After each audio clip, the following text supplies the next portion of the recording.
મહેસાણા મહાનગરપાલિકા બન્યા પછી અમારી આ બીજી સ્ટેન્ડિંગ કમિટીની બેઠક મળેલ છે, જેમાં ટોટલ 6 દરખાસ્તો હતી.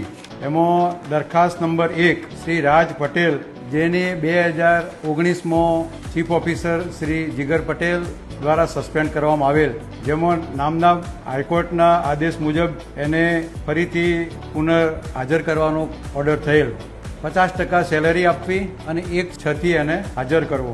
દરખાસ્ત નંબર 2, જેમાં જેમ પોર્ટલ દ્વારા કોર્પોરેશનની અલગ અલગ મિલકતોના રક્ષણ માટે અને એના સુચારુ સંચાલન માટે 5 એજન્સીઓનું જેમ પોર્ટલ ઉપર ટેન્ડર થયેલ. એજન્સીઓનો સેમ ભાવ મળતો, ઓટો લકી ડ્રો થતો, વેલકમ એન્ટરપ્રાઇઝ N1 તરીકે ટેન્ડર લાગેલ, જેનું આજે સિક્યુરિટી ગાર્ડ રાખવા, ડ્રેસ રાખવો, વિસલ રાખવી, જેડી રાખવી, પ્લાસ્ટિકનો દંડો રાખવો. કોર્પોરેશનને કોઈ પણ પ્રકારનું નુકસાન થશે તો જે તે જવાબદારી એજન્સીની રહેશે. એમ આ બધા નિયમોની શરતોની પાલન કરી અને અમે એનું ટેન્ડર પાસ કરેલ છે. રિચાર્જ વેલ બનાવવા એવું નક્કી કરેલ છે.